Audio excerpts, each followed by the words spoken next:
జ్ఞానయోగము. భగవానుడు ఈ విధంగా తెలియజేస్తున్నాడు. నమాం కర్మణి లింపతి నమే కర్మఫలే స్పృహ ఇతి మాం యోభిజానాతి కర్మభిర్న సబధ్యతే. అర్జున, నాకు కర్మఫలములు యందు ఆసక్తి లేదు, అందుచేత కర్మలు నన్నంటావు. ఈ విధముగా నా తత్వమును తెలిసిన వారు కర్మబద్ధులు కారు. అందుచేత భగవానుడు ఆచరించు కర్మల యొక్క ఫలమునందు ఆయనకు ఏ విధమైన ఆసక్తి ఉండదు. భగవంతుని ద్వారా జరుగుతున్న కర్మలన్నీ లోక కళ్యాణం కొరకే. అవి దివ్యములు, అవి ఆయన్ను బంధింపలేవు. కర్మఫలమునందు ఆసక్తి విడిచి కర్మలు ఆచరించడంతో సాధకులు వారు చేయి కర్మలచే బంధింపబడరని భగవానుడు కర్మలాచరించే మార్గాన్ని చూపిస్తున్నాడు.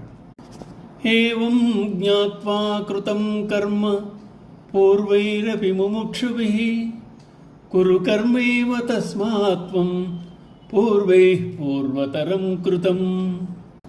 అర్జున, ప్రాచీనులైన ముముక్షువులు ఈ విధముగా నా తత్వరహస్యమును తెలుసుకుని కర్మలను ఆచరించారు. కావున నీవు కూడా వారి వల్లనే నిష్కామభావంతో కర్మలను ఆచరింపు. ముముక్షువులు అనగా జనన మరణ సంసార బంధముల నుండి ముక్తి కాదర్చి పరమాత్మను పొందగోరువారు. సంసార భోగములు దుఃఖముతో కూడినవని క్షణభంగురమని తెలుసుకుని విరక్తులైన వారు. ఇహపరభోగములందు కాంక్ష లేనివారు. ఫలాపేక్ష లేని కర్మాచరణము మోక్ష మార్గమునకు ద్వారం వంటిది. కావున ఎందరో సాధకులు కోరికలు లేని కర్మ యొక్క తత్వమును ఎరిగి ఆ విధముగానే ఆచరించి జన్మరాహిత్యాన్ని పొందారు. నిష్కామ కర్మ చేయడం అనేది ఇప్పుడు వచ్చింది కాదు. పూర్వకాలం నుండి ఎందరో ముముక్షులు దాన్ని ఆచరించి తరించారు కనుక నీవు కూడా అదే పని చేయమని భగవానుడు అర్జునుకు బోధిస్తున్నాడు. కిం కర్మ కిమ కర్మేతి కవయోప్యత్ర మోహితాః తత్తే కర్మ ప్రవక్ష్యామి యజ్ఞాత్వా మోక్ష్యసే శుభాత్. కర్మలనగా ఏమిటి అనే విషయంలో విజ్ఞులు సైతం భ్రాంతికి లోనవుతున్నారు.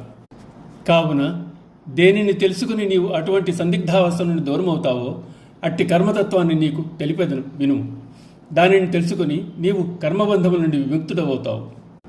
శాస్త్రవిహిత కర్మను కర్మయని, త్యజించిన క్రియలను అకర్మలని శాస్త్రమును చూచి విని బుద్ధిని ఉపయోగించి యథవిధముగా నిర్ణయించుకోలేకపోవడాన్ని మోహితులవడం అని తెలుసుకోవాలి.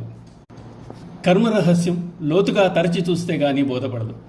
విద్వాంసులు పండితులు వంటి వారే అది ఏమిటో తెలుసుకోలేకపోయారు. భగవానుడు చేత అర్జునులకు అకర్మలు కర్మతత్వము దాని నిగూఢత్వము తెలియజెప్పి కర్మబంధము నుండి ముక్తిపడేవని ఆదేశిస్తున్నాడు. ఓం నమో భగవతే వాసుదేవాయ.